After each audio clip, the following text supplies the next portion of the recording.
Estamos dando sequência a uma série de mensagens. Você que nos visita essa noite, estamos no capítulo 5 de Mateus, onde nós estamos ouvindo a palavra do Senhor a partir do Sermão do Monte.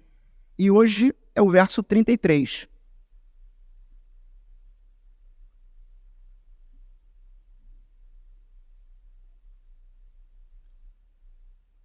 Eu vou fazer a leitura do verso 33 até o verso 37. Tem um subtítulo aí em negrito. Algumas Bíblias têm, não é? Cuidado com esses subtítulos. Eles ajudam em alguns momentos, mas em outros momentos não. Por exemplo, eu não sei o que diz aí no seu subtítulo, mas tem uma versão que o subtítulo diz Jesus proíbe juramentos. Não sei se é a sua versão, mas não é isso que o texto está dizendo, embora num primeiro momento possa parecer. Tá? Então, para quem talvez não conhece a Bíblia, né, ainda com todos os seus detalhes, esses subtítulos em negrito foram colocados depois, apenas para orientar a leitura, não fazem parte do texto original. Bom? Então, capítulo 5, verso 33 até o 36. Diz o seguinte a palavra de Deus. Vocês também ouviram o que foi dito aos antigos. Não faça juramento falso, mas cumpra rigorosamente para com o Senhor o que você jurou.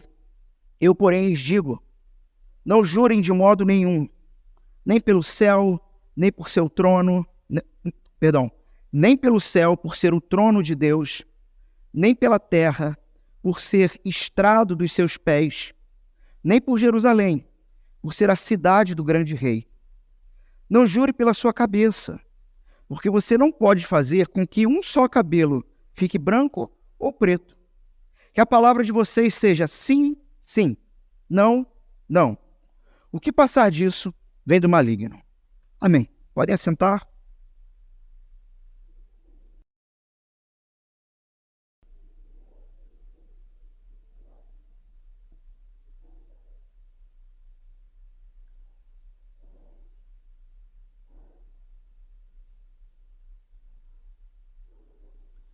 Quantas vezes você já ouviu coisas do tipo: não, eu estou falando a verdade. Pode acreditar em mim. Eu juro pela minha mãe mortinha. Ainda existe isso, era muito antigo. E tem mães que ficam desesperadas com um negócio desse. Né? Irmãos, vivemos um tempo que não é que as pessoas começaram a mentir mais ou... Entenda, o texto, ele não... A questão da mentira está envolvida. Mas ele é um pouco além do que isso. Ele é mais do que isso. Tá?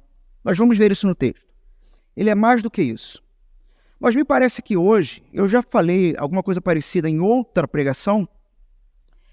Antigamente, as pessoas faziam coisas erradas e faziam de tudo para esconder.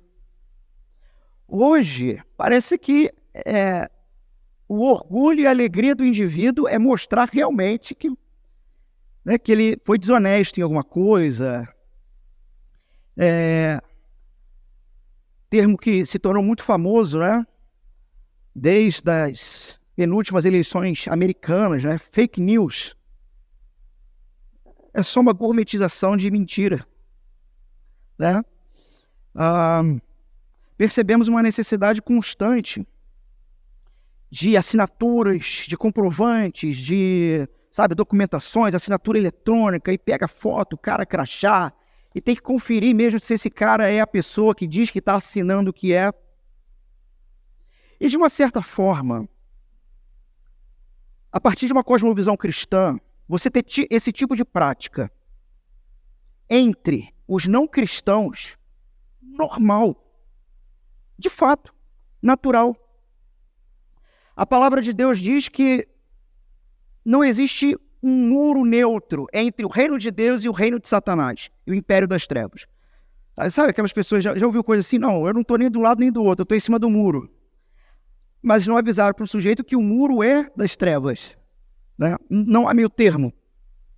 E o apóstolo João, por exemplo, em uma das cartas dele, ele vai dizer que se você não se encontra seguro em Cristo, no reino de Deus, você, de fato, é filho do diabo. E assim, desculpa, não tem politicamente correto diante das verdades eternas. É isso. Então, para pessoas que vivem a sua vida em práticas constantes do maligno, é muito natural que se espere que se comprove que a pessoa não está mentindo, que ela não está sendo desonesta, que ela vai cumprir o que ela está dizendo. Mas o que se torna assustador é quando se percebe que entre cristãos essa prática de não ser completamente honesto em tudo também se tornou normal, também se tornou comum. Tá? Bem, dizer a verdade e ser honesto com as nossas palavras, então, me parece que é alguma coisa que a gente tem que começar a voltar a se preocupar. E Jesus está preocupado com isso. Jesus ele está instaurando o reino dele e ele está dizendo o seguinte, veja, por mais que ainda vivamos nesse mundo, vocês, os meus, precisam adotar o meu padrão. E o meu padrão é esse. A verdade acima de tudo. Então, para aqueles que seguem a Jesus, para os cidadãos do reino dele, a gente nem debate sobre a importância de ser ou não honesto. Isso aí é indiscutível. Temos que ser honestos. Só que aqui, mais uma vez, Jesus ele vai corrigir um mal-entendido e uma interpretação errada que os escribas, os fariseus, na época, criaram, né? Ele vai pegar, então, uma ética da época, do mundo da época e até mesmo do mundo de hoje e vai virar de cabeça para baixo. E, meus irmãos, vou dizer uma coisa para vocês. Não é fácil, não é simples viver plenamente a partir dessa ética. Não é fácil. A gente, mais uma vez, aqui vai ser confrontado com a verdade de que o cerne da questão é que isso não é fácil, não é porque seja impossível. É porque, de novo, e eu venho dizendo isso há alguns sermões, o nosso problema é cardíaco. O nosso problema é do coração. A questão, e é isso que Jesus está apontando o tempo todo, é que o que está dentro do coração, inevitavelmente, em algum momento, vai se tornar ação, vai ser visto. Ou seja, quando você falta com honestidade, o problema em si não foi o ato desonesto, mas a fonte do ato, que revela o seguinte, mais uma vez, assim, se você não é cristão, o que eu tenho que dizer para você é se arrependa, porque Jesus perdoa e te livra da ira eterna de Deus. Mas se você é cristão, o que eu tenho que te dizer é, ainda existem traços do velho homem em você e você muito provavelmente foi chamado por Deus aqui essa noite para a gente mais uma vez ajustar o curso, ajustar a rota do reino, a rota da graça. Ao entendermos que nenhuma condenação há para aqueles que estão em Cristo, foram perdoados. E é exatamente por essa verdade que Cristo olha para nós e diz o seguinte, pois é, eu vos libertei para as boas obras. Eu vos libertei para agirem conforme o meu reino. Eu vos libertei para serem como eu. Ou você não acredita que você pode ser como ele? Pode ser uma realidade também. Talvez você passou anos e anos, sabe? Eu ia falar de bares em bares, mas é de igreja em igreja.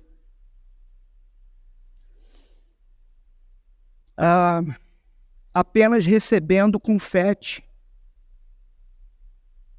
sobrenatural, sabe? Ou como diria um pastor que eu considero muito, já tem tempo que eu não digo isso aqui, alguns gostam quando eu falo isso. Pessoas que rodam de experiência em experiência religiosa, de lugar em lugar, tomando doses cavalares de maconha espiritual, de narcótico, de doses falaciosas da Bíblia, que apenas te dopam, te fazem sair alegrinhos de um ambiente, e nada contra, é pra gente... Irmãos, acho que alguns pensam que eu sou meio... Eu gosto de ver as pessoas sofrerem, não é isso, não. É que é aquela coisa, né? Às vezes você tá vendo tanta loucura, aonde tinha que ter luz, você tá vendo luz negra, aquela lâmpada, né? Que não ilumina. E você pode ter a tendência de olhar para o outro lado e dizer, olha só, a gente tem que ir com tudo para o outro lado, que é o lado de Cristo, que é o lado do reino. Bom, vamos recapitular então. Sermão do Monte, Jesus com os discípulos, pessoas ao seu redor, ele está ensinando para os seus discípulos, as pessoas que estão ao seu redor, num primeiro momento, são apenas ouvintes. Jesus tem como intenção instruir os seus discípulos, tanto é que são os seus discípulos que se achegam a ele, aos pés dele para ouvi-lo. A multidão fica ao redor. Jesus tem duas intenções. Primeiro, a instrução dos seus próprios discípulos. Segundo, fazer com que esses que estão ao redor, que ainda são da grande multidão, mas que não têm compromisso com Jesus, queiram se tornar discípulos, né? Como aqueles próprios discípulos um dia já estiveram fora e naquele momento já estavam dentro. Então Jesus está instruindo, ele está dizendo, o meu reino chegou e o padrão do reino é esse. E lá no verso 20, e esse é o cerne de todo esse trecho final do capítulo 5, o cerne do trecho final se encontra no verso 20, que diz o seguinte, porque eu afirmo que se a justiça de vocês não excederem muito dos fariseus e escribas, jamais vocês entrarão no reino. E a partir disso, ele vai dar 6 exemplos, 6 antíteses, para exemplificar o que ele quer dizer com justiça. Como ter uma justiça maior do que a dos escribas e fariseus. Isso é um desafio, principalmente para quem estava ouvindo ali naquele momento. Os escribas e fariseus são profissionais em obedecer a Deus. Os caras são profissionais. Inclusive, em um dos sermões eu falei isso para vocês. É Jesus que vai revelar para todo mundo que os fariseus eram hipócritas. Porque até então os fariseus eram os heróis da nação, porque supostamente cumpriam a lei de Deus. Mas é Jesus que sonda o coração que vai dizer que eles eram hipócritas. Mas por que eles eram hipócritas? Eles não eram hipócritas porque eles mandavam os outros fazer alguma coisa que eles não faziam. Estão entendendo? Às vezes a gente pensa que o hipócrita, quando Jesus chama eles de hipócritas, é por isso. Ah, eles são hipócritas. Por quê? Porque eles são daquele time, faça o que eu faço, não, porque faça o que eu falo, mas não faça o que eu faço. Pronto, é o hipócrita.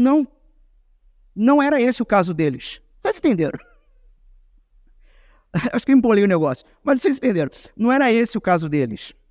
O caso deles e a acusação de Jesus sobre hipocrisia era que eles faziam, odiando. Eles odiavam ter que se forçar a fazer aquilo.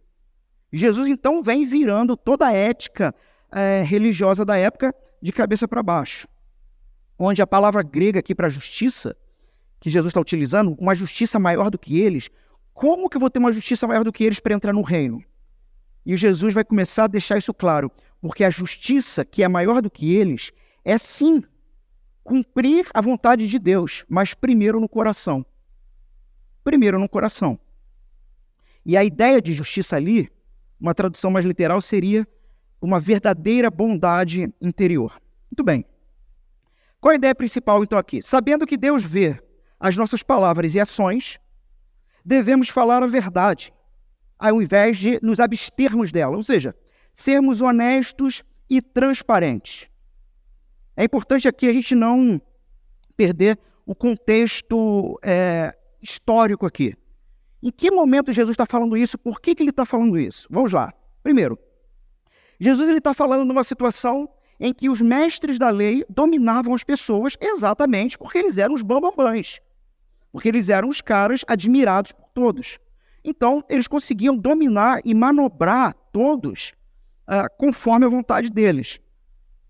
Os fariseus, nesse contexto, eles tinham estabelecido o que consideravam o caminho melhor, correto, para alcançar a justiça de Deus. E para isso, eles davam uma interpretação própria. E uma face desse sistema, dessa interpretação que eles davam, era exigir uma obediência externa, legalista. Então, assim, a lei diz que você tem que fazer isso. O fariseu ia lá, fazia, olhava para você e dizia, você não vale nada porque você não faz. Aí você olha para ele, você diz, não, mas eu quero valer alguma coisa. Eu quero ter honra e dignidade. O que eu vou fazer? Eu vou cumprir. Mas porque você ama Deus? Não, porque você se ama. Porque você não quer que as pessoas do seu lado digam que você não presta. Porque você não quer que as pessoas do seu lado digam que você não é alguém que anda com Deus. Então, esse é o problema aqui. Ou um dos problemas aqui. Então, a hipocrisia deles estava na sua prática. E a prática farisaica deles levava o povo para uma prática hipócrita. Um outro ponto importante. Jesus, ele não está negando o Antigo Testamento. Em todo momento, ele não está negando, mas ele está dando um entendimento e a aplicação correta em todas essas antíteses aí. Estamos, então, na segunda metade.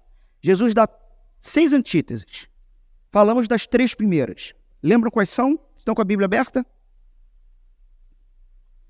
Ele vai falar a respeito da ira, depois do divórcio, da ira, do adultério e do divórcio. E na sequência agora, na segunda metade, ele vai falar a respeito de juramentos. E é muito interessante como que a própria ideia de juramentos vai estar conectada com divórcio e com adultério.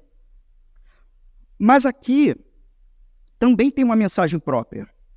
Jesus, ele passa dos relacionamentos para agora uma questão de integridade pessoal. Ira tinha relação com o outro. Adultério e divórcio, relação com o outro. Agora ele vai falar o seguinte, olha para dentro de você, de novo.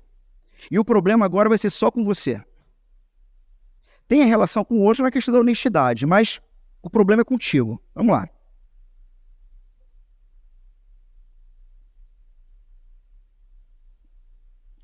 Como eu disse, os líderes judeus tinham desenvolvido um conjunto de regras complexas.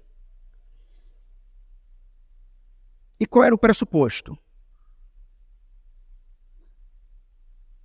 Os religiosos da época criaram margens para que você jurasse alguma coisa em que você não tinha a menor intenção de cumprir. Entenderam? Esse era o problema.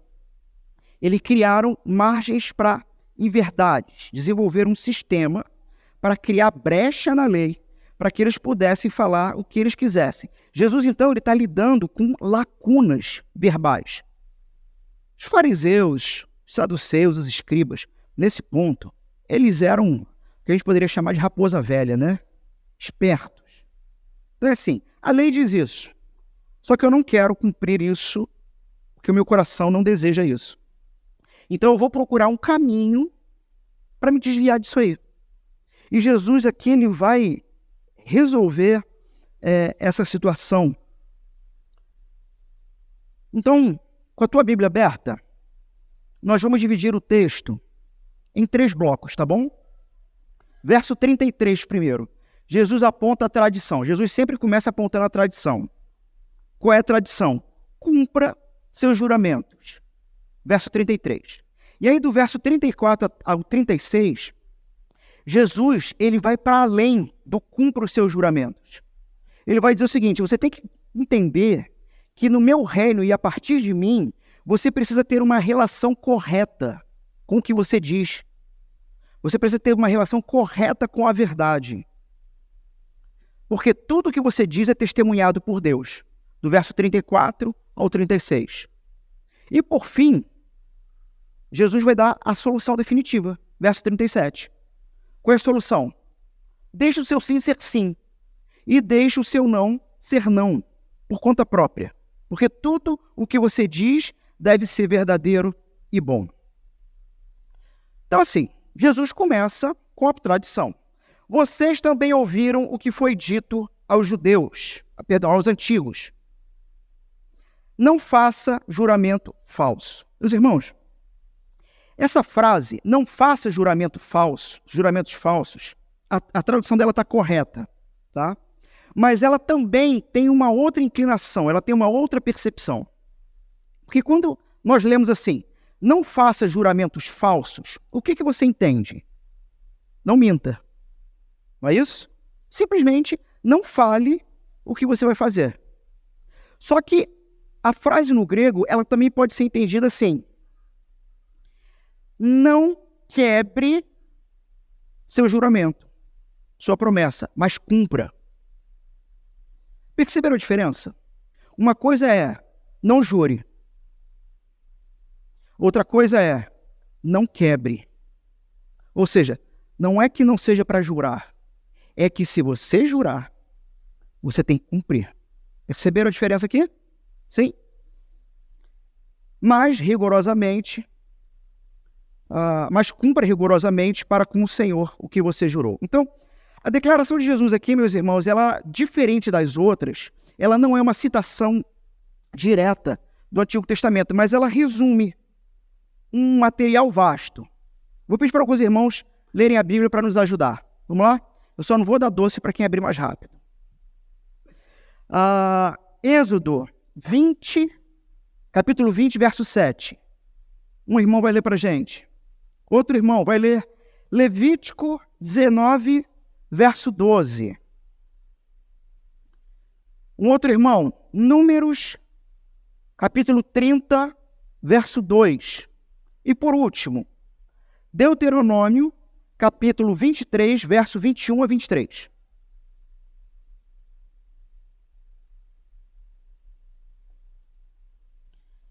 Primeiro, Êxodo 20, verso 7. Isso, de novo, para vocês entenderem porque vamos ler esses textos, tá bom? Jesus não está citando literalmente uma passagem do Antigo Testamento, mas ele está fazendo citações de material que levam a esse entendimento do texto. Vai lá. Êxodo 20, verso 7. Não provarás o nome do Senhor teu Deus em vão, porque o Senhor campeará pelo inocente e blamado. Se tivesse um bombom, já jogava para quem leu mais rápido. Não tomarás o nome do Senhor teu Deus em vão, porque ele não tomará como inocente. Levítico 19, 12.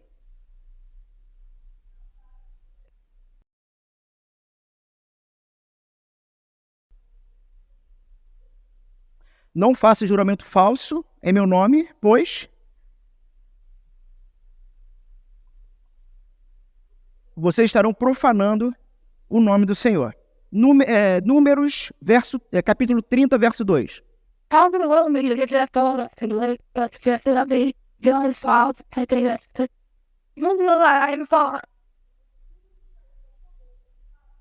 Perfeito. Deuteronômio 23, verso 21 a 23.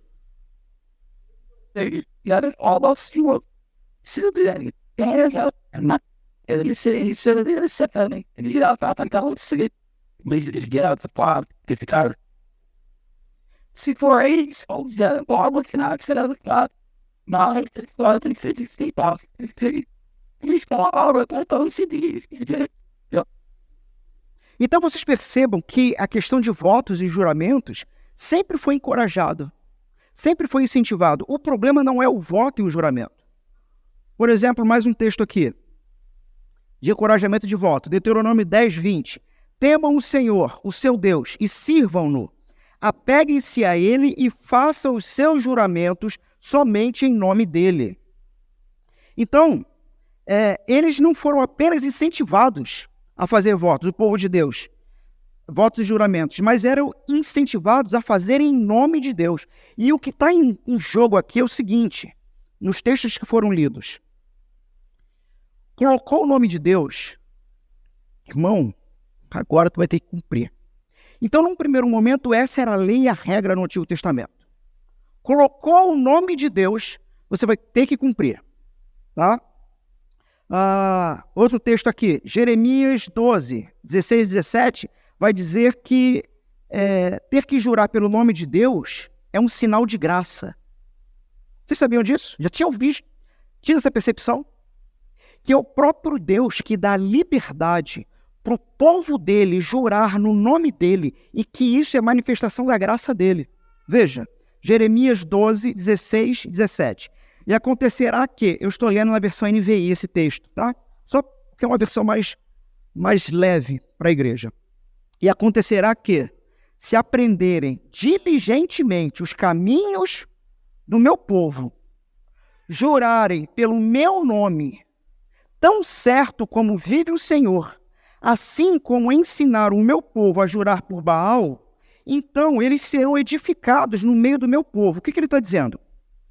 Deixa eu completar. Mas se alguma nação não ouvir, eu a arrancarei totalmente e a destruirei, diz o Senhor. O que ele está dizendo? O profeta Jeremias aqui está falando com outras nações e dizendo o seguinte, olha só, vocês, Jeremias falando para outras nações, vocês escravizaram o povo do Senhor e ensinaram o povo do Senhor a jurar em nome de Baal. Mas preste atenção, Jeremias dizendo para nós, para os gentios, preste atenção. Se vocês aprenderem diligentemente os caminhos do meu povo, jurarem pelo meu nome, ou seja, pararem de jurar pelos seus ídolos, pararem de jurar por suas próprias vidas, pararem de jurar pelos frutos das tuas mãos, como que se os frutos do teu trabalho te garantissem, mas jurar e viver pactuado, aliançado pelo nome do Senhor, esses então serão edificados no meio do povo. E quem não fizer isso é arrancado e destruído. Então, desde o Antigo Testamento, ter a liberdade de jurar em nome de Deus é manifestação de graça. Alan, por que você está frisando isso no primeiro momento? Primeiro porque é bíblico, né? E eu estou aqui construindo as bases de onde nós vamos chegar. Mas segundo, que não somente a tradição cristã, mas a tradição reformada sempre lidou com juramentos, com pactos, com alianças. Porque nós sempre observamos no Antigo Testamento que alianças, pactos, juramentos têm valor e inclusive valor que envolve vida e morte.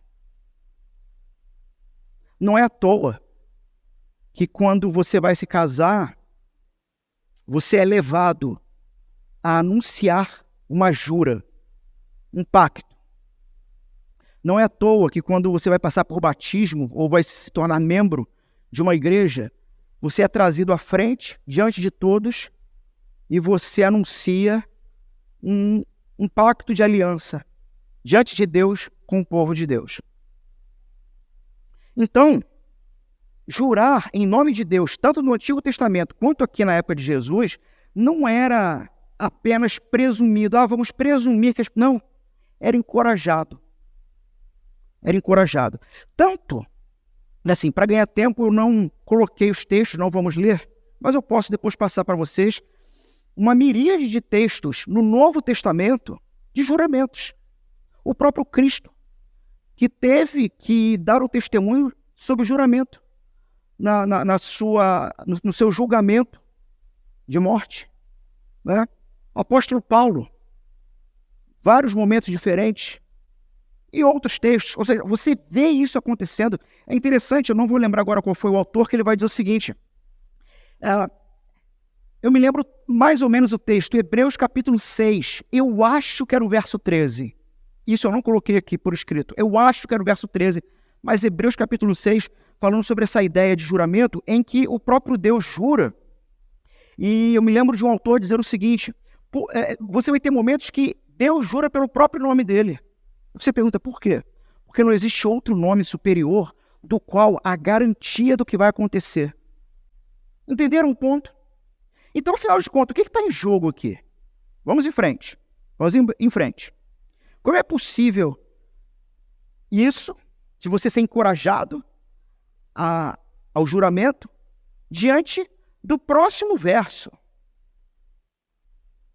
Verso 34. Eu, porém, lhes digo, não jurem de modo nenhum.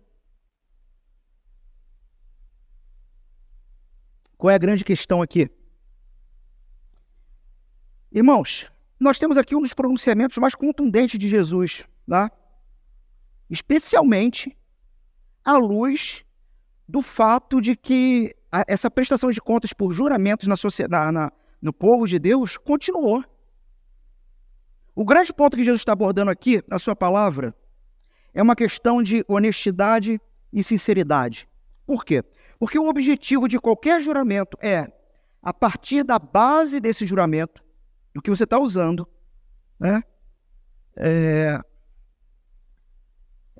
Eu só lembro do jurar a mãe mortinha, mas tem outros juramentos, outras falas assim, não, eu prometo, eu garanto. Ah, sim, eu já ouvi muito isso. Pela felicidade dos meus filhos. Já ouviram um negócio desse? Não, eu estou falando a verdade. Pela felicidade dos meus filhos. Que um raio caia na minha cabeça se eu não estiver falando a verdade.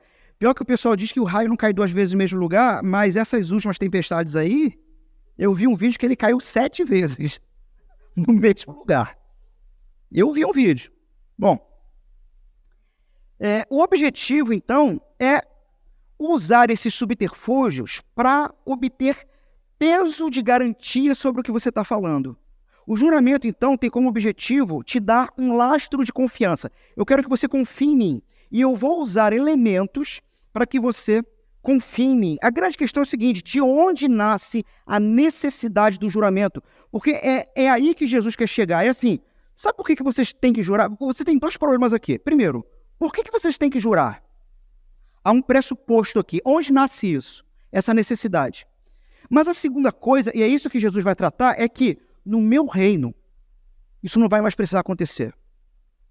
Você tem um reino pontual, geográfico e físico, na figura de Cristo ali, que começa a se estender a partir de Jesus e seus discípulos. Mas você também tem um reino escatológico. Você tem um momento definitivo, onde todos aqueles que amavam jurar falsamente, para usar o exemplo do texto, por não terem pacto com o Senhor, não estarão nesse reino. Você tem promessas de Jesus, e nesse texto, olhando, tendo uma visão escatológica, uma visão de futuro, um futuro em que o reino de Deus é definitivamente instaurado, e é Jesus dizendo assim, comecem a aprender agora. Eu não consigo, talvez, ver Jesus dando esse ensinamento para os seus discípulos próximos de cara feia. Mas eu consigo ver Jesus dando esse ensinamento sorrindo, dizendo o seguinte, meus filhos, vocês estão cheios de carrapicho, estão tudo sujo, tudo quebrado, tudo mais cheio de teia de aranha, mas eu vou resolver. E mais, preste atenção, comecem agora.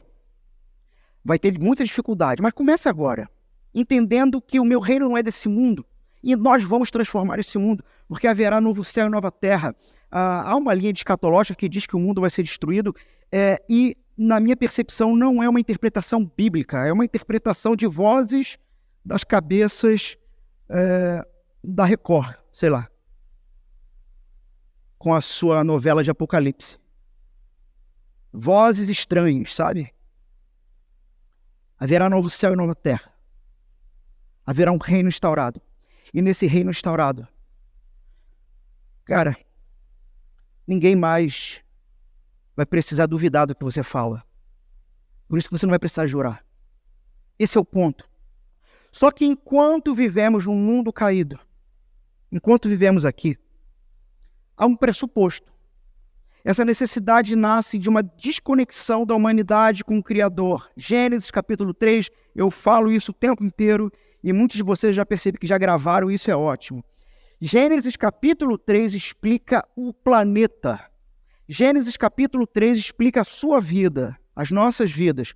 Gênesis capítulo 3 explica o mundo, explica os ladrões na política, explica os assassinos. Gênesis capítulo 3 explica por que você tem problemas com seu filho adolescente ou jovem, seu sobrinho, sei lá, seu neto. Gênesis capítulo 3 explica porque você tem problema com o vizinho. Gênesis capítulo 3 explica porque o teu trabalho é tão pesado. Sabe? Gênesis capítulo 3 faz com que tenha sentido a ideia de que, separados de Deus, você vive agora a partir de uma idolatria do coração e servindo num sistema maligno que tem por objetivo te escravizar e te consumir. Quando você olha para o reino de Deus, para fazer referência de novo aí aos 10 mandamentos, quando você olha para o reino de Deus, no reino, ele diz o seguinte: você vai trabalhar 6 dias e você vai descansar 1. E no reino de Satanás, você, se for da vontade de Satanás e você se dobrar isso, se achando, inclusive, achando normal, vai trabalhar 24 horas até que você morra. Tenho conversado com alguns amigos, alguns irmãos sobre questões de trabalho, e é uma loucura o quanto eles querem, o quanto as pessoas nos seus ambientes de trabalho são consumidas, até que entre num burnout, numa loucura, e é trocado, bota outro pedaço de carne para a gente moer. Isso é o império das trevas. Gênesis 3 explica por que a gente tem que jurar. Sabe por quê? Porque o pressuposto é que, desconectado de Deus, desconectamos uns dos outros e agora nós não somos mais honestos. Essa desonestidade, ela pode ser por uma via de falta de caráter mesmo. Tem muita gente que não tem caráter mesmo e é desonesto mesmo. Mas existe uma desonestidade que é tão pecaminosa quanto, que nasce de idolatria. Como assim? Não é falta de caráter nesse sentido? Não, é uma idolatria. Qual idolatria? Idolatria de você mesmo. Você quer se preservar. Você não quer ser visto como o chato da história. Você não quer ser visto como o fraco, ou sei lá. Sabe? Pessoas que têm dificuldade de dizer não. Sabe por que elas têm dificuldade de dizer não? Porque elas querem ser aceitas. Elas querem ser amadas. Ou seja, tiraram o foco do Cristo que a justifica, dizendo: você é amado. Você não precisa se submeter a tais coisas. Você já é amado. Tira o foco de Jesus, volta o foco novamente para o ego do seu coração e diz o seguinte: eu preciso dizer sim para que as pessoas me queiram bem, sabe? Me queiram próximo. Gênesis capítulo 3 explica tudo. Nasce então um pressuposto com a queda humana. Qual o pressuposto? A humanidade passa a sua existência agora a desonrar um ser que é excelente, que é doce, que é amável. E uma pessoa que desonra um ser que é excelente, doce e amável não pode ser confiável. Não é alguém digno de confiança, alguém que vive para a glória de si mesmo, desonrando o Deus eterno. Por isso, esse é o pressuposto para... Então jura. Então faça um pacto público. Pelo menos para te obrigar a cumprir o que você está falando. Porque é isso que Jesus está dizendo. A questão do pacto e do juramento é algo que publicamente vai te obrigar a fazer o que às vezes você não queria. Mas a ideia é que quando o reino dele se instaurar completamente e você tiver o seu corpo transformado, o seu coração definitivamente mudado, você vai querer viver na verdade, sem medo de ser feliz. Nós temos aqui, meus irmãos, um texto que faz com que a gente olhe para o nosso momento e diga como é difícil, como é duro. Mas, ao mesmo tempo, um texto que diz o seguinte: cara, aguenta mais um pouco. Entenda que você foi liberto para viver conforme a minha vontade e fique tranquilo, porque vai chegar um dia em que você vai estar num contexto em que você não vai ter mais esse tipo de crise. Estão entendendo? Isso não vai mais te assolar. É um texto que, quando você observa ele escatologicamente, faz com que, por exemplo, quando a gente for para o momento da ceia e quando formos cantar Maravilhosa Graça, essas paredes aqui tremam de pressão sonora, porque você canta olhando para agora, mas com o coração firmado no que foi feito no passado, o Cristo morto e ressurreto, te garantindo o futuro. E você canta. Você louva a Deus.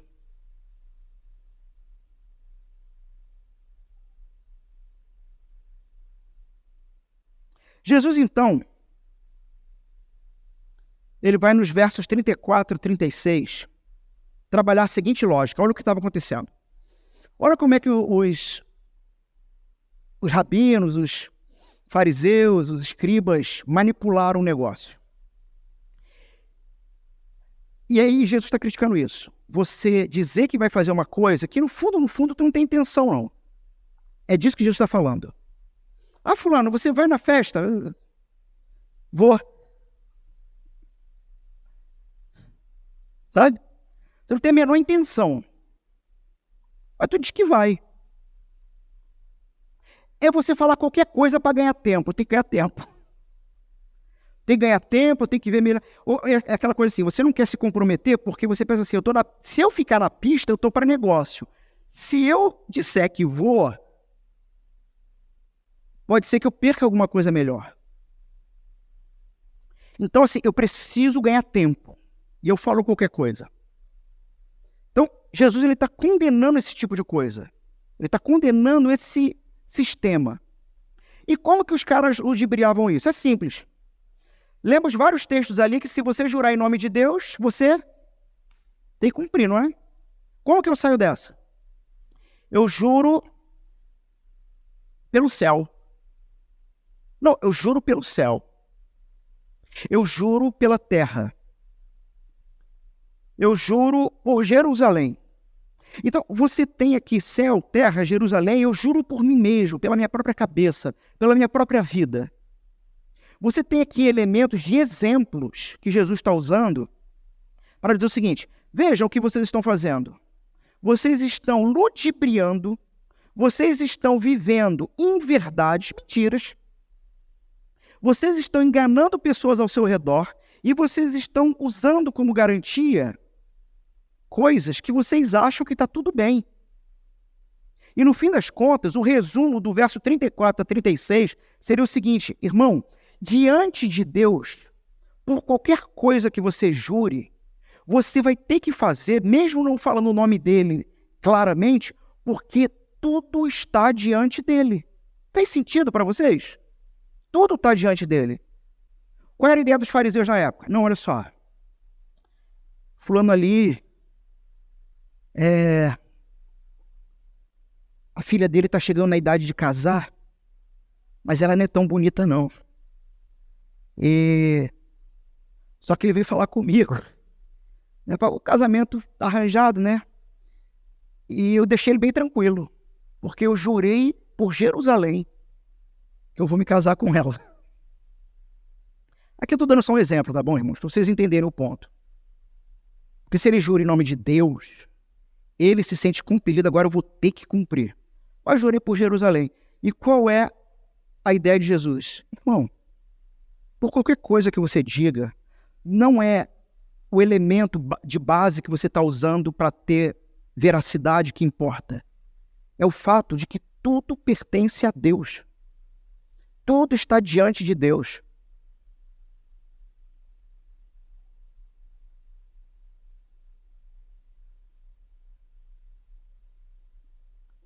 Então, não pelo céu, porque o céu é o trono de Deus. Jurar pelo céu é invocar o próprio trono de Deus. Pela terra, o estrado dos seus pés. Por Jerusalém, a cidade do grande rei Davi. Pela sua cabeça. Não jure pela sua cabeça, porque você não pode fazer com que um só cabelo fique branco ou preto. Talvez alguém pense assim, mas é porque não tinha Enê. Não sei nem se ainda existe isso.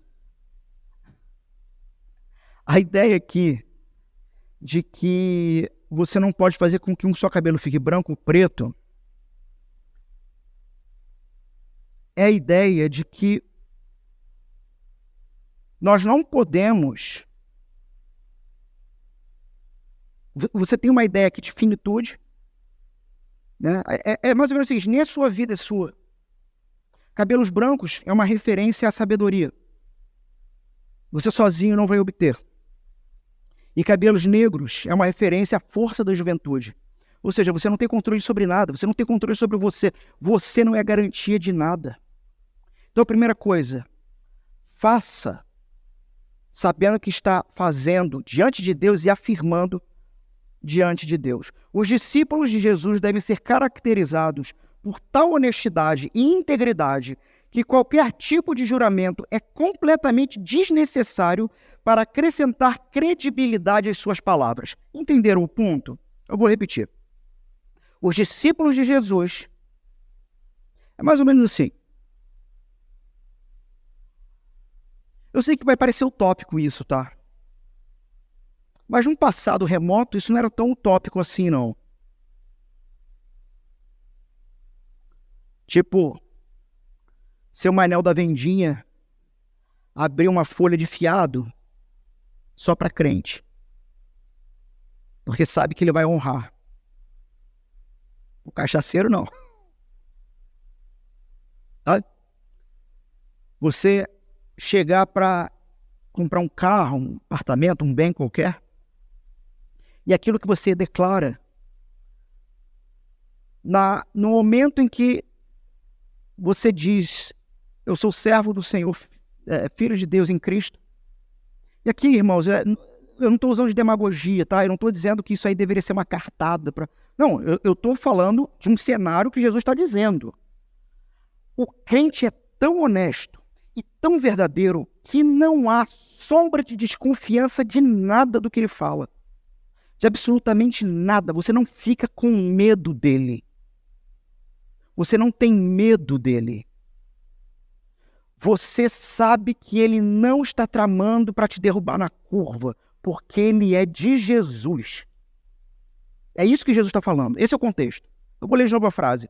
Os discípulos de Jesus devem ser caracterizados por tal honestidade e integridade que qualquer tipo de juramento é desnecessário. Não precisa. Não precisa. Para acrescentar credibilidade ao que ele diz. E Jesus, então, deixa a solução final, no verso 37. Deixe o seu sim e o seu não por conta própria. É sim ou é não. Os líderes de Jerusalém disseram que se jurassem pelo céu, pela terra ou por Jerusalém, poderiam sair desse juramento sem penalidade, porque não fizeram o voto em nome de Deus. Mas Jesus explicou que um juramento é um juramento. Uma promessa é obrigatória diante de Deus, não importa quais palavras sejam. Em outras palavras, sabe o que ele está dizendo aqui? Ele está dizendo aqui, você talvez pode estar pensando assim, caramba, então não vou mais jurar em nome de Deus, não. Porque senão eu vou ter que cumprir. O que Jesus está dizendo assim, você pode até não falar em nome de Deus, mas não é esse o ponto. Se você está falando, você vai ter que fazer. Ou, se você não tem a mínima intenção de fazer, simplesmente diga, não farei. É isso que Jesus está falando. Jesus está dizendo, você não importa se você usa algum subterfúgio de juramento ou não. O que importa é a busca em Jesus de uma construção pessoal de integridade. Em Jesus, meus irmãos, porque nós mesmos sozinhos estamos no chiqueiro, estamos perdidos. Tudo isso por quê? Uma promessa sempre será diante de Deus, seja qual for. Porque no reino de Deus não há mentiras, enganos ou trapaças. Irmãos, às vezes a gente pode ter uma tendência até de pensar assim, não, num ambiente como esse, entre os irmãos, eu vou viver assim. Até hoje ninguém nunca chegou para mim e falou um negócio desse, não que eu me lembre. Mas eu não duvidaria. E também não julgaria, eu orientaria biblicamente. Do sujeito que diz o seguinte: mas pastor, no mundo dos negócios, se eu não blefar, se eu não supervalorizar, eu estarei perdido. Irmão, ou você se arrepende desse pecado, com clareza, em nome de Jesus, sofrendo os danos, sabendo que o teu trabalho, o teu emprego, o teu casamento, o teu negócio, que seja, foi Ele que deu. Se Ele deu, Ele vai manter. E se Ele quiser que você saia mentindo ou falando a verdade, Ele vai te tirar de lá. Então, se tiver que receber o dano, receba o dano para a glória de Deus. E eu sei que esse meu discurso não é popular. E talvez para muitos seja utópico. Mas ele se torna utópico quando você começa a relativizar a Bíblia. Dizendo, eu vou até aqui. Daqui para lá, vai depender do caso.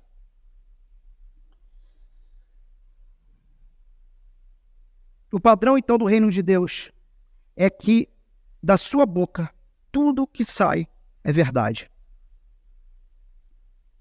Que a palavra de vocês seja sim, sim, não, não. Literalmente aqui, meus irmãos, a tradução, o que o texto está dizendo é: deixe a sua palavra sim ser sim, ou seu não ser um não. Alguns vão traduzir: deixe a sua palavra ser um enfático sim, com ênfase. Mas a grande questão, novamente, é do coração. Precisa ser um sim do coração, verdadeiro. Ou seja, quando eu digo sim, de fato, eu quero cumprir esse sim, com a ajuda de Deus. Mas eu quero cumprir. Eu quero cumprir. Ou um não do coração, verdadeiro. De fato, quero e vou cumprir este não, com a ajuda de Deus. Irmão, só Deus sonda o coração. E às vezes nós temos uma mania terrível de lidarmos com os nossos irmãos, de lidarmos uns com os outros, não a partir da veracidade do que está saindo da boca do teu irmão, mas tentando encontrar os subterfúgios, os cantos escuros do coração dele e dizer, olha, ele disse sim, mas cuidado. Entendem? É lógico, tem um ditado aí, né? Se tem placa, tem história. Tem um ditado. Se tem placa, tem uma história. Mas em Jesus e em nome de Jesus, e se for preciso for, até os que têm placa, a gente ajuda a quebrar essa placa. Onde o cara entenda que em Cristo não tem que ter história, porque a história dele é a história de Jesus. Mas para isso, inclusive, ele começa a ser alguém íntegro, que não te gera medo, que não te gera temor, que não faz você ficar com receio, assim, ele vai aprontar, ou ela. Então, o que temos aqui é um apelo à total honestidade no discurso. E Jesus continua: o que passar disso vem do maligno. Ou uma outra tradução: o que for mais do que isso, além dessas coisas, além disso, é do maligno. Sim com o coração ou não com o coração. Foi além disso, passou disso, é mais do que isso, é do maligno. Então, quando Jesus conclui dizendo que qualquer coisa a mais tem sua origem em Satanás, ele quer dizer que qualquer pessoa, atenção aqui, qualquer pessoa que se concentre em mais e mais juramentos, em vez de integridade, em mais e mais falsos juramentos, e aqui o cerne da questão quanto ao juramento é esse, é o falso juramento. É o juramento que você não vai cumprir. esses estão seguindo Satanás. Esses estão servindo a Satanás, que é o pai da mentira, que é o pai do falso juramento, que é o pai das meias verdades, ou das meia-verdades.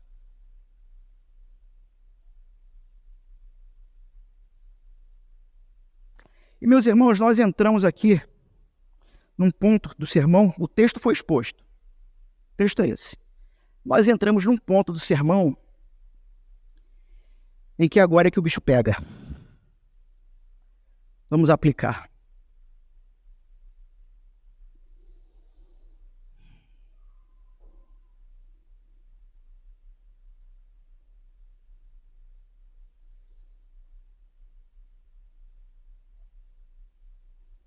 É aquele trecho que eu digo assim, vamos tomar um café.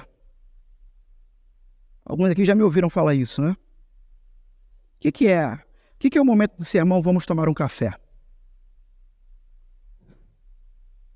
É aquele momento em que, inclusive, algumas pessoas acham que eu gosto disso. Conversei isso com um irmão essa semana. As pessoas acham que eu gosto disso. Que eu gosto de confrontar.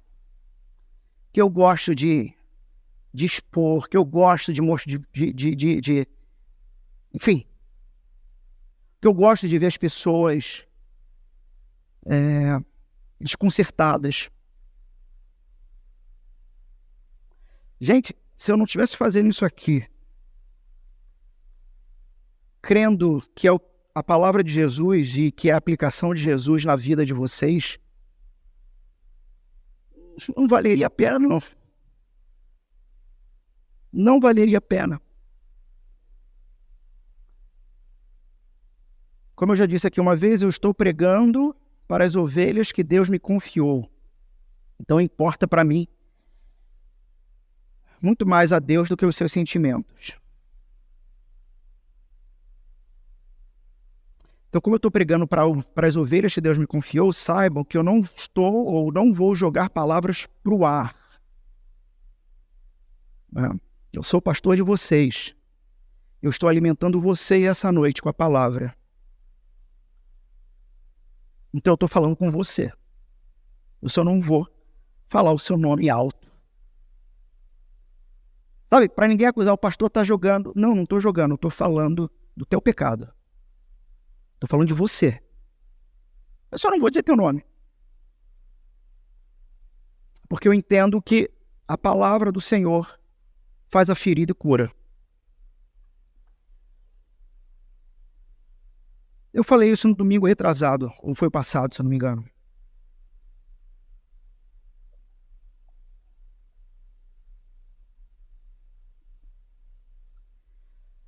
Não minta, nem por misericórdia.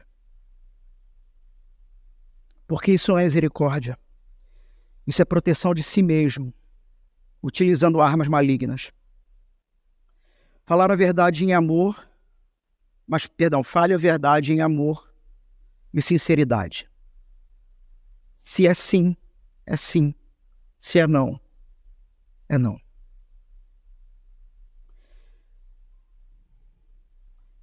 Eu falo isso inúmeras vezes. Eu, como pastor de vocês, eu trabalho nessa igreja com o que vocês me falam.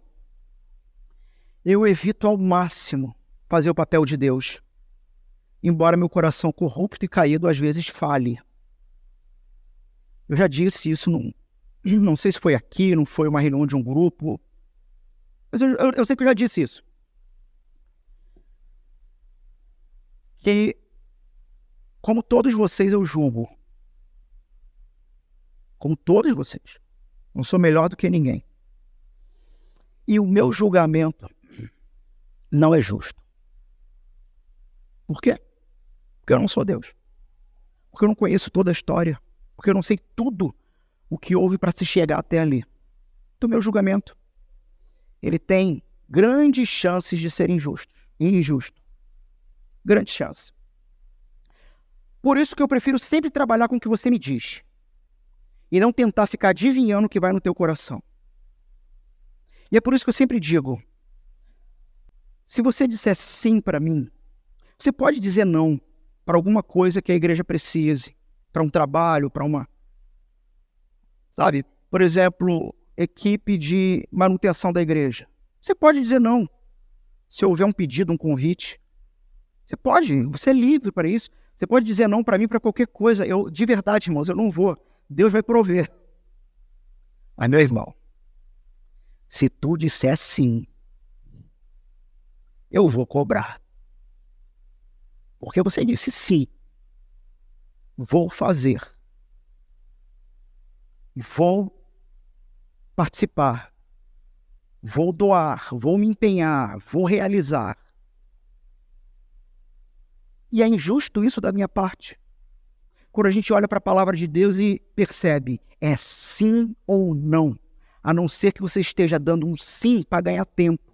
E aí você está em pecado.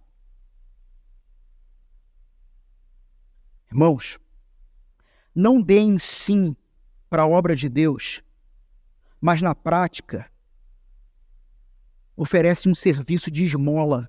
Eu não estou falando de dinheiro, não. Estou falando de que eu disse sim, mas eu vou quando eu quero. Quando me dá vontade. O Senhor nos chamou para uma obra muito dura, muito pesada. E muitos de nós aqui ainda precisamos criar calos, criar fibra. Muitos de nós ainda são vacilantes. E veja, eu não estou julgando ninguém. Eu estou falando com homens e mulheres que eu pastoreio e eu conheço. Eu conheço.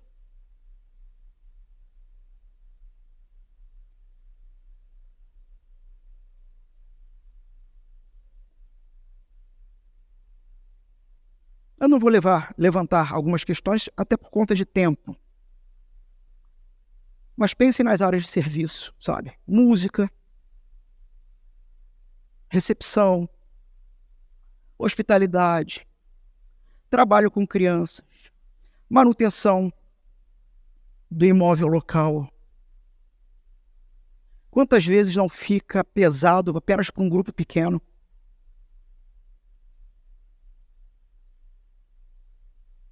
Isso eu só estou falando de área de serviço. Brevemente, iniciaremos novos projetos que irão envolver crescimento bíblico. Porque hoje o que a igreja tem de crescimento é o púlpito e o discipulado comigo. Mas brevemente iremos iniciar semanalmente grupos familiares para mais aprofundamento bíblico. Meu amigo, se você disser que vai participar de um grupo desses,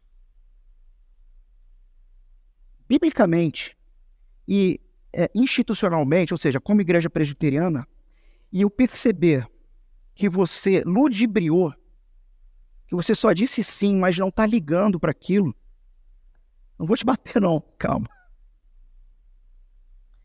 Mas eu vou te chamar para a gente conversar. Vou orar com você.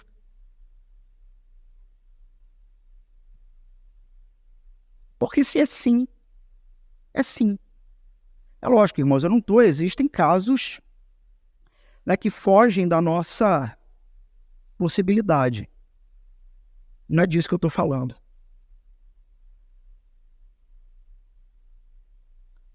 Então, meus irmãos, de todos os pecados que o seu pastor abomina, aliás, de todos os pecados que existem, o pecado que teu pastor abomina é a mentira. Sabe por quê? Porque eu acredito. E acreditando, eu vou traçar toda a minha agenda e toda a minha vida e a vida da igreja a partir do seu sim e do seu não.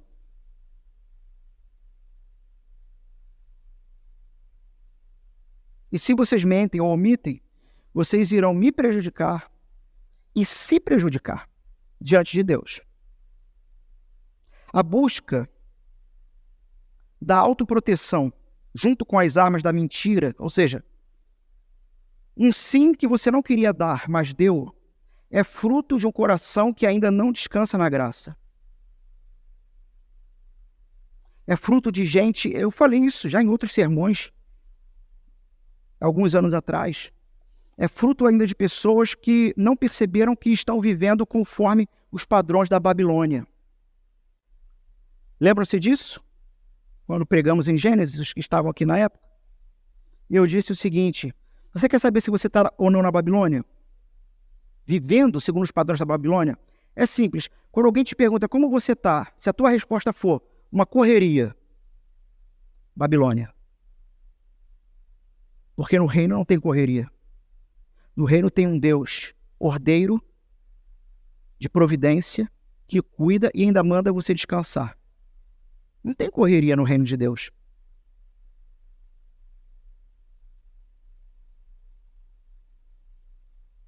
Sua identidade não é definida pelo que você produz. Você pode descansar.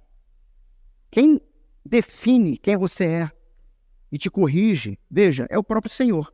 Mas saiba que o Senhor vai usar outras pessoas nesse processo. Não tem aquele negócio assim: o pastor falou um negócio comigo, eu não gostei muito não. Aí deixa eu perguntar para alguém se é verdade. Só que não tem nem coragem de perguntar. No final fala assim: não, quer saber? Eu vou perguntar para Deus. Irmão, Deus já mandou o vaso lá para dizer que você é isso mesmo, tu não está acreditando. Negócio eu vou perguntar para Deus. Tenha coragem, então, de perguntar para pessoas mais próximas se aquilo que foi dito sobre você, que precisa ser corrigido para você se tornar um cristão melhor, não é verdade. Considere essa possibilidade. Seus sim ou não falsos são, no final, resultados da preservação de sua autoimagem.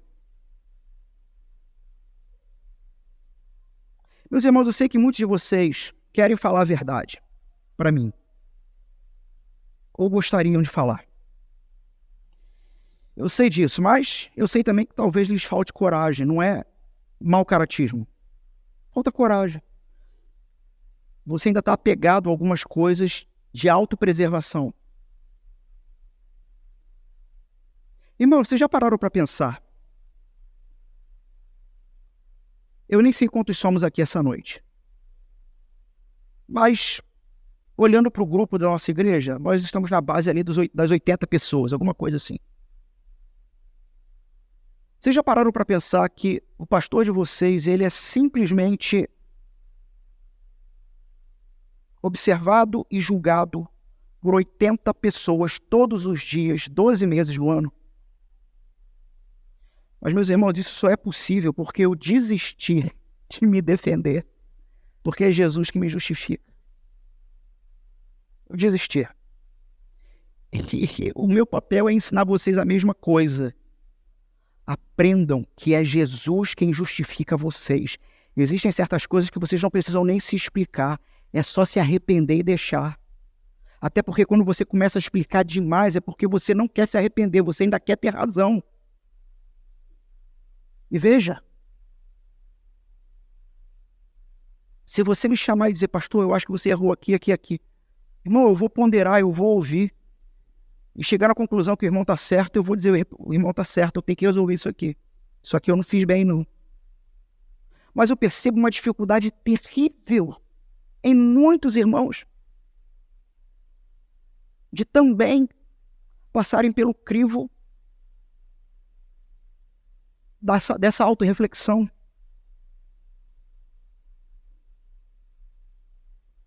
Então, muitos querem falar a verdade, mas falta coragem, talvez. Sabe por quê? Porque você ainda idolatra sua autoimagem. Já falei um pouquinho sobre isso antes. Porque a sua dignidade não está exclusivamente em Jesus, mas está em Jesus e no que você quer que as pessoas pensem de você a partir do que você faz. E aí você não é completamente honesto em tudo. Por outro lado, quando alguns adquirem a coragem necessária para falar a verdade comigo, e eu quero isso, aí quem tem que mentir sou eu. Porque a pessoa fala a verdade, mas diante da verdade exposta, eu percebo que é uma verdade que tem um caráter pecaminoso e eu aponto o pecado, a pessoa não quer ouvir. E diz, mas pastor, eu só estou respondendo o que você me perguntou. Irmão, então eu que tenho que mentir? Eu tenho que ouvir certa sandice e não tratar? Porque, irmãos, criou-se uma pecha de um pastor bonachão que sorri e abraça todo mundo e não faz mal para ninguém.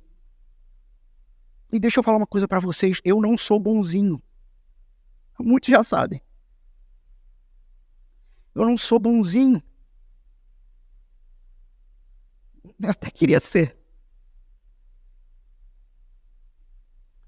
Mas eu não sou bonzinho nesse sentido, sabe? De tudo é sorrisinho e vamos passar a mão por cima do seu erro. Inclusive, eu já cometi erros assim aqui, de não corrigir. E aquilo depois virar uma bola de neve. Já passei por isso.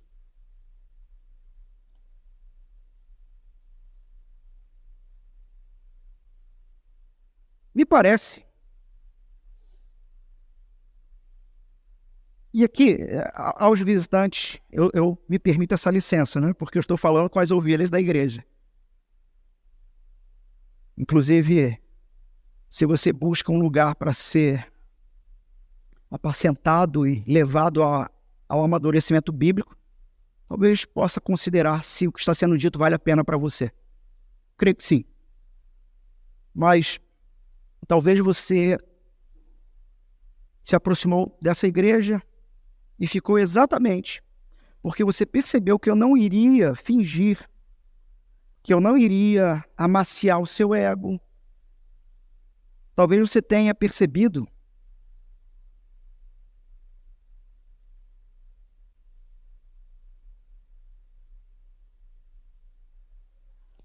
que a exposição do texto vai ser muito mais contundente para a sua vida, mas vai te fazer melhorar para Jesus.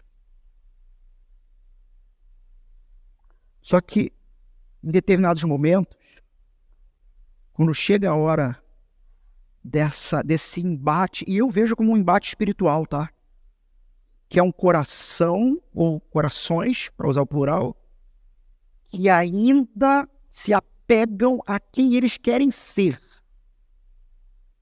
ao seu falso eu. Que falso eu? Eu sou uma pessoa bonzinha e amável. Não, irmão, você não é.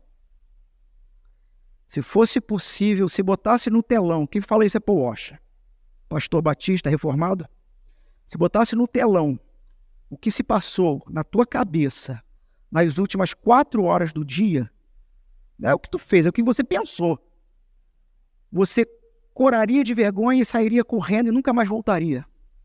Porque isto somos nós. Paul Washer ainda fala assim, eu digo isso não é porque eu sou profeta, é porque eu sou humano. Isso somos nós. Agora, quando isso acontece, normalmente as pessoas se sentem expostas e detestam isso. Mas, meus irmãos, diante da palavra de Deus, diante de uma construção nova em Jesus, onde você precisa cada vez mais morrer para que Jesus seja visto, nesse processo o seu coração precisa ser debulhado para que aquilo que você escondeu lá no fundo e não quer que ninguém descubra, sabe? Deixou como um lixo que se assenta no fundo do poço, achando que ninguém vai perceber. Essa sujeira que revela, que quando revelada, traz uma angústia do seu ser e te faz ver que quem você é de verdade. Um miserável pecador necessitado da graça de Deus. Quando isso acontece, o desafio é perceber que não é só um discurso teológico, é a vera. Nós somos maus, nós ludibriamos, nós escondemos, nós não falamos sim de verdade para as pessoas porque queremos ser aceitos pelas pessoas. Os nãos que nós damos por aí, nós não cumprimos. Estes somos nós, mas somos perdoados em Jesus. E eu estou aqui no púlpito para dizer, nós somos perdoados em Jesus e chamados a modificar um padrão de Babilônia, um padrão do mundo que a vida inteira foi feito por nós e que o próprio mundo nos incentiva a fazer. Mudança de vida em Jesus. Só que quando Deus remexe esse fundo do seu poço, via de regra, o que eu tenho visto nos últimos meses é você querer brigar comigo.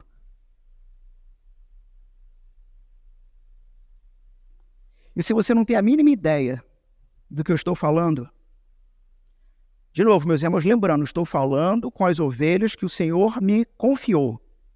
Os visitantes me deem licença. Se você não tem a mínima ideia do que eu estou falando, se você ainda não teve um problema comigo, não sinta inveja. A sua hora vai chegar. Porque essa hora chega para todo mundo. Porque essa hora chegou para mim alguns anos atrás. Onde, já sendo pastor ordenado, é que eu fui descobrir o que é o Evangelho, descobrir o que é a graça e começar a lutar para trabalhar, para matar de verdade a mim. Não mais me importando com o que dizem sobre mim ou com o que eu mesmo penso sobre mim. E aqui eu estou citando Paulo, escrevendo aos Coríntios, e estou fazendo referência a Ego Transformado, de Tim Keller. Quem não leu esse livro, lê esse livro. E se você leu, leia de novo. Onde, pela transformação do Espírito de Deus, somos levados a só se importar com o que Deus fala de mim. Mas isso não significa que eu me tornei alguém perfeito e que não preciso ser corrigido por outros. O que significa é que os meus pecados, as minhas falhas, as minhas mentiras, os meus falsos sims e nãos não são mais o que me definem, mas é Jesus que me define. Por isso eu estou livre para começar uma trilha correta. Faz sentido isso para vocês? Entendem o ponto?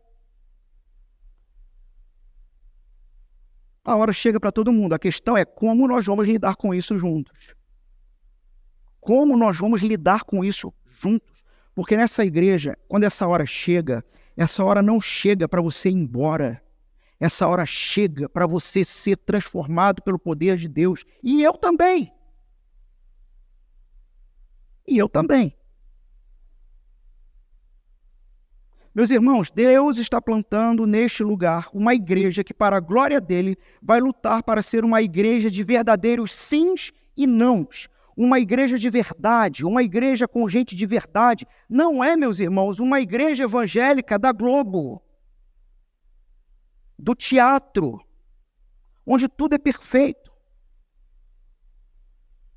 Uma das igrejas parceiras aqui da igreja, uma das igrejas mães, falou para a mesa administrativa em uma das reuniões, olha, vocês têm que organizar. Porque vocês já têm tudo que uma igreja tem. Vocês têm as pessoas. Vocês têm os homens trabalhados ou sendo trabalhados. Vocês têm a entrada financeira. E vocês têm os problemas. Vocês já são uma igreja. Foi incapaz. É mesmo. Só faltavam os problemas. E, irmão, sabe por que é legal? E sabe por que é legal eu aqui do púlpito abrir essa porteira? Por causa da percepção de que igreja é uma família da fé. Irmão, você tem aquele... Sabe o tio do pavê? Do churrasco, do fim de ano? Que é aquele tio mais... talvez sem noção. Cara, tu sabe todos os problemas, mas tu ama o cara. Entende? Numa família, você sabe quem é problemático, você sabe quem não é. Você anda junto, você quando um com o outro briga, tu sabe, tu vai lá aconselhar. E não podemos ser uma igreja fake, que fingimos, mas uma igreja feita por gente que sofre, uma igreja feita por gente que sorri, com gente que peca, e peca com vontade, mas gente que se arrepende, gente que confessa, gente que se reconcilia. Porque, meus irmãos, o tempo da meninice passou. Quantos aqui têm quantos anos de igreja? E talvez nunca encontraram um pastor maluco o suficiente para falar certas coisas para vocês.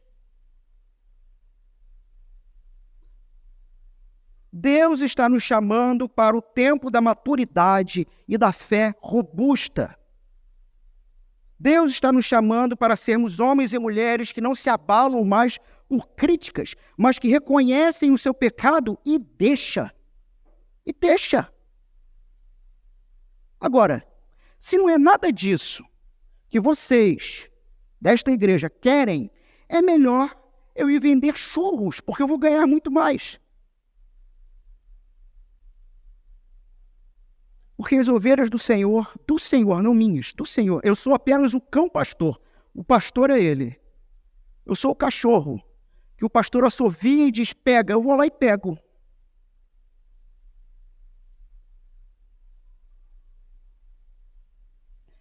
As ovelhas do Senhor ouvem a voz dele. Teologia e aplicação. Jesus forneceu a essência do seu pensamento sobre os juramentos. Que essência é essa? Que você deve ser sempre um homem ou mulher de palavra. João 14,6, Jesus respondeu, eu sou o caminho, a verdade e a vida, ninguém vem ao Pai a não ser por mim. Jesus é a verdade de Deus, que recebe no próprio corpo toda a sua mentira e morre, para que você seja poupado. Portanto, viva de acordo com essa nova realidade. Você foi comprado da mentira para a verdade. Portanto, não sirva mais a mentira, mas viva na verdade. Viva de forma digna ao sacrifício do Filho de Deus. Pois aqueles de nós que afirmam ter e conhecer a verdade, o próprio Cristo, devem falar a verdade. Dito então isso de forma simples, deixe que a sua palavra sim realmente signifique sim, e a sua palavra não signifique não. Sabe por quê? Porque Jesus vai dizer em outro momento que qualquer coisa diferente dessa precisão, sim ou não, qualquer coisa diferente disso vem do maligno. João capítulo 8, verso 43. Porque a minha linguagem não é clara para vocês? É Jesus falando. Porque são incapazes de ouvir o que eu digo. Jesus está falando aqui com os religiosos de sua época. Vocês pertencem ao pai de vocês, o diabo, e querem realizar o desejo dele. Ele foi homicida desde o princípio e não se apegou à verdade, pois não há verdade nele. Quando mente, fala a sua própria língua, pois é mentiroso e pai da mentira. Deixe, portanto, que a sua palavra sim realmente signifique sim e a sua palavra não signifique não.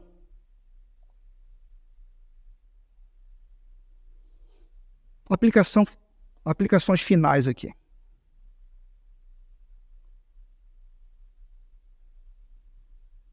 Votos, juramentos e pactos formam caráter. Moldam caráter. Então, novamente, Jesus não está nos proibindo de fazer juramentos. O ponto é que eles ludibriavam os juramentos, mas Deus sempre trabalhou com alianças e pactos, porque isso forma caráter. Quando o reino de Deus se tornar pleno, não vai ter necessidade de pactos e juramentos, porque viveremos apenas de acordo com um único pacto, e ele vai bastar, o pacto da nova aliança. Fazer promessas solenes diante do rosto de familiares e amigos nos molda e deixa impressões permanentes na mente, no coração e na vontade. Dou alguns juramentos e a gente termina aqui, tá bom? E é agora que não vai sobrar para ninguém. É agora que vai pegar todo mundo. O pastor mandou o cão pastor, ele assoviou e disse, pega, então vamos pegar. Juramentos matrimoniais aos casados.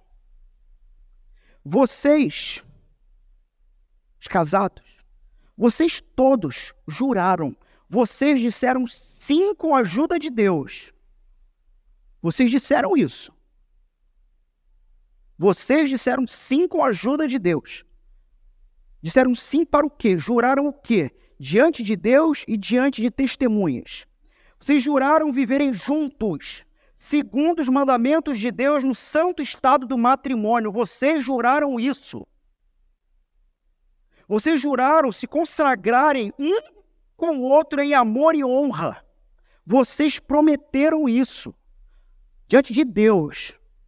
Vocês juraram consolar e conservar o laço do pacto na saúde ou na doença.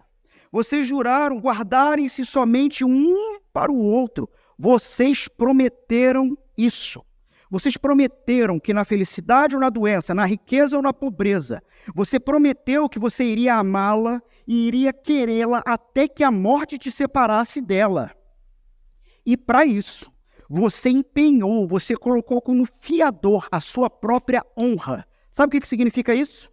Significa que um homem que se separa de sua esposa sem ter o respaldo único bíblico que vimos no domingo anterior, que é o adultério, e que ainda assim o adultério, quando acontece numa relação de matrimônio, não é uma ordenança de divórcio. É uma possibilidade que Moisés deixou e Jesus confirmou, dizendo o seguinte: por causa da dureza do coração de vocês, essa possibilidade, essa carta de adultério é um documento público da tua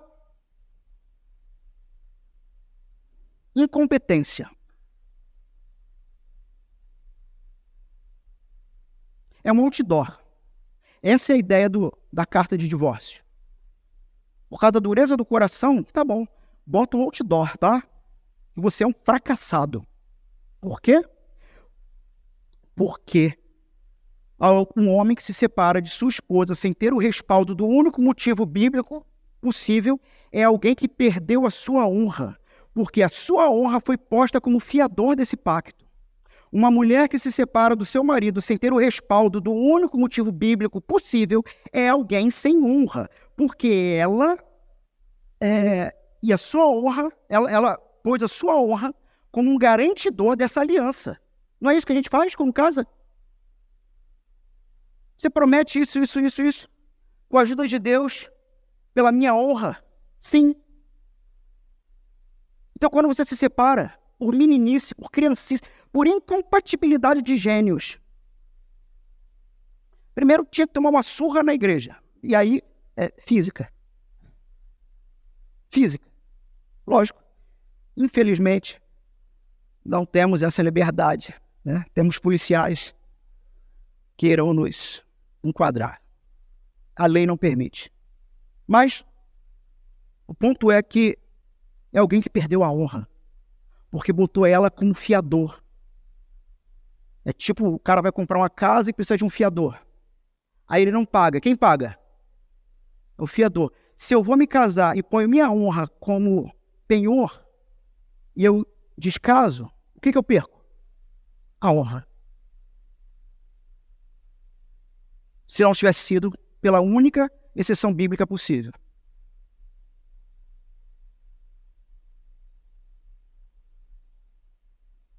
Juramentos paternais no batismo de filhos. Agora para quem tem filho. Vocês pactuaram seus filhos. E não foi só de boca. Porque pactuar só de boca é fazer uma apresentação. Isso é pactuar de boca. Pactuar à vera, com ato de fé, é com uma cerimônia solene em obediência à palavra de Deus batizando seus filhos. Aí é a vera. Aí o compromisso é assim, irmão. Foi uma parada para além de uma foto do Rei Leão com a foto, sabe? Lembra da pintura do Simba? É mais do que isso. Mais do que isso. Não há nenhum dissabor com as igrejas co-irmãs que não praticam o batismo solene. Mas o ato do batismo é um ato cerimonial. É diferente de uma apresentação. Você fez isso. jurou criar seus filhos na instrução, na obediência, na adoração ao Senhor. Você jurou que iria orar com eles e por eles. E jurou mantê-los na comunhão do povo de Deus. Jurou serem exemplos de fidelidade ao Senhor e piedade na fé. Cara, talvez, e falando com irmãos que não fizeram esse ato ainda, ou não fizeram quando eram crianças, mas sempre tiveram isso muito claro diante de Deus. Esse é o meu papel com os meus filhos. Meu irmão, você jurou isso. Você fez um pacto sobre isso. Mas você é o tipo de pessoa, eu estou aqui, tico e teco, segurando as palavras. Agora vem um filtro. Mas você é o tipo de pessoa que negligencia o culto a Deus. Você jurou que seria exemplo de piedade e fé para os seus filhos, mas negligencia a vida de construção espiritual familiar. Você jurou trabalhar com ardor, com suor, para conduzi-los ao conhecimento salvador de Cristo. Você jurou ler a Bíblia com eles, você jurou ensinar desde novinho a respeito do culto e de participar do culto com eles.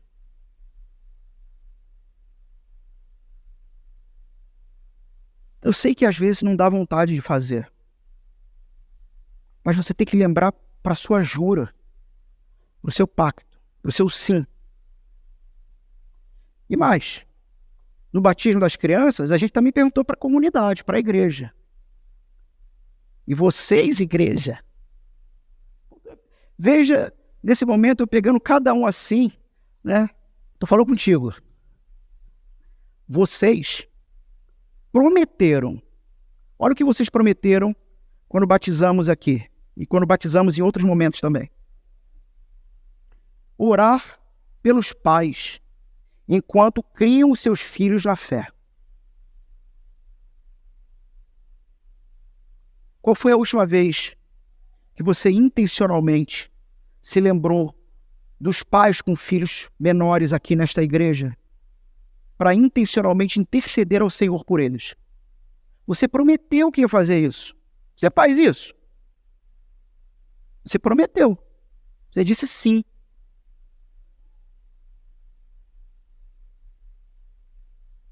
Você prometeu apoiar os seus pais nos seus esforços, sendo a própria comunidade um exemplo de obediência e serviço a Deus. Vocês juraram que...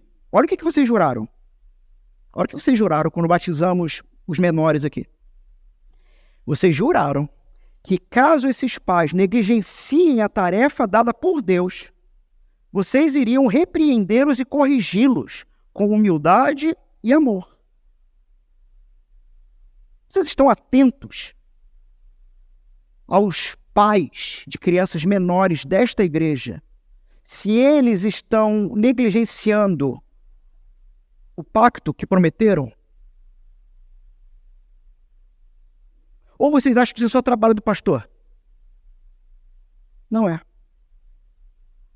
Meu trabalho não é ser babá de ninguém. Meu trabalho é instruí-los na fé, para fortalecê-los, até que Jesus volte.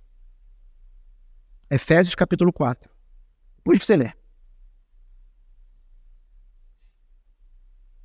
E ainda mais, com essa jura da igreja, nós pais, e aí não são todos os pais que estão com crianças menores aqui hoje. Temos poucos ainda. Os casais aí, recém-casados ou que só têm um filho, comecem a rever isso aí. São os poucos ainda que têm filho menor. Mas vocês sacaram, os pais sacaram que nesses votos, vocês aceitaram e nos deram liberdade em Cristo para orientar vocês, pais, com filhos menores, para orientar vocês e te repreender, se necessário, com zelo e com amor. Mas, quando você trouxe o seu filho, quando a igreja jurou te repreender, você sacou que você estava dizendo, sim, você pode me chamar e dizer, irmão, irmã, nessa situação da criação em relação à fé, você está falhando aqui. Você quer uma ajuda? Precisa de alguma coisa? O que está te faltando? Quer uma orientação? Vamos trabalharmos juntos para essa criança conhecer Jesus. Se você sacou que você fez isso, então não fiquem chateados quando um de nós exercermos publicamente o que a gente prometeu. E aqui, de novo, eu só não vou falar os nomes para não haver nenhum tipo de constrangimento, mas, irmãos, aqui nós somos uma família da fé. Novamente, se não for para sermos uma família, um núcleo familiar pequeno do corpo gigantesco de Jesus, é melhor eu ir vender churros. Eu vou ter menos dor de cabeça. E por último, os juramentos do seu batismo quando você foi, no seu caso, sendo já um adulto, ou o seu juramento para ser aceito na comunidade de fé. E os que ainda não são dessa comunidade de fé, já ouçam que vocês vão ter que jurar, tá? Dá para repetir. Temos som, os que morreram minha bateria. Temos um grupo de batismo, um grupo de estudo, um grupo de discipulado de pessoas que, se assim desejarem mais à frente, caminharão para a membresia da igreja. Não é uma obrigatoriedade. Mas o que esses que vão ser membros da igreja prometem? Prometem zelo com a vida. Prometem busca de santidade. Prometem zelo com o culto. Zelo com a guarda do único dia que nós temos culto. Eu brinquei essa semana com alguns casais. Vocês sabiam que nós temos culto jovem, né? Culto jovem, culto de adolescente, o culto das mulheres, né? Temos o culto dos empresários, sabia? Tem o culto dos empresários, mas o que tem por aí? Tem esses cultos todos. Domingo à noite às 18 horas. Por quê? Porque na Bíblia nunca houve culto de nicho. Sabe? Culto do skatista, culto do surfista, culto do drogado, sei lá. Eu não duvidaria. O culto é da igreja de Jesus. E a igreja de Jesus é composta por homens, mulheres, velhos, jovens, solteiros, casados, viúvos, divorciados. Está todo mundo ali debaixo do sangue de Jesus, perdoados e cantando juntos. A igreja de Jesus se junta e cultua o Senhor. Você prometeu zelar por isso. Você prometeu ter compromisso financeiro. Dízimos e ofertas. Vários artifícios poderiam ser usados para incentivá-los a entregarem seus dízimos ou serem mais generosos com as suas ofertas. E artifícios até verossímeis, verdadeiros. Por exemplo, obras no local. Estamos em obras. Manutenção da vida da igreja, manutenção do ministro da igreja. Eu poderia usar o artifício da própria missão. Quando eu digo artifício, quer dizer, isso não invalida como verossímil. Eu podia usar um artifício muito sem vergonha para aumentar a arrecadação da igreja. Por exemplo, vender coxinha. A gente poderia vender coxinha. Só que o povo tinha que ter vergonha disso. De só abrir o bolso para botar no cofre se, em troca, puder comer um salgadinho. Tinha que ser uma vergonha. Igreja que vende coxinha é igreja que não ensina os seus membros. Que é mais fácil vender a coxinha ou usar de artifícios. Por quê? Eu prefiro simplesmente ser bíblico. Por que eu tenho que ofertar e ser fiel nos dízimos? Porque eu amo ao Senhor e obedeço a sua palavra. Ponto. Eu não tenho que criar história e motivo para você ofertar. É porque você ama o Senhor e obedece. Ponto. Sabe, eu não tenho que ficar dando pirueta para te incentivar a contribuir. Isso não existe. você prometeu ser agente de manutenção da paz. Você prometeu isso. E por amor à paz, se preciso for, até mesmo receber dano, sabendo que é Jesus que te justifica e não os seus atos. E você prometeu obediência à liderança e sujeição à disciplina, se assim for necessário. Eu fecho lendo 2 textos. E já convido aqui à frente nossos irmãos que irão nos auxiliar com a mesa do Senhor. Um texto é uma paráfrase do texto bíblico de um livro chamado A Mensagem. É uma paráfrase, eu não chamo nem de Bíblia. É uma paráfrase de um livro chamado A Mensagem. Desse texto que nós lemos, veja como Eugene Peterson coloca esse texto. Promessas vazias. Não digam nada que não tenham a intenção de cumprir. Esse conselho está impregnado em nossas tradições. Vocês só pioram a situação quando jogam aquela conversa piedosa. Vou orar por você, mas nunca oram. Ou Deus abençoe você, mas falam apenas da boca para fora. As palavras não se tornam verdadeiras só porque foram enfeitadas com floreios religiosos. Na verdade, a tentativa de fazê-las soar mais religiosas as tornam menos verdadeiras. Digam apenas sim e não. Quando vocês manipulam as palavras, cometem grande pecado. E por último, 1 Pedro capítulo 2. Ele não cometeu o pecado. Esse é o nosso justificador. Ele não cometeu pecado, e nenhum engano foi encontrado em sua boca. Quando foi insultado, ele não insultou de volta. Quando sofria, não ameaçava, mas confiava naquele que julga com justiça. Esse é o nosso Deus. Esse é o nosso Senhor.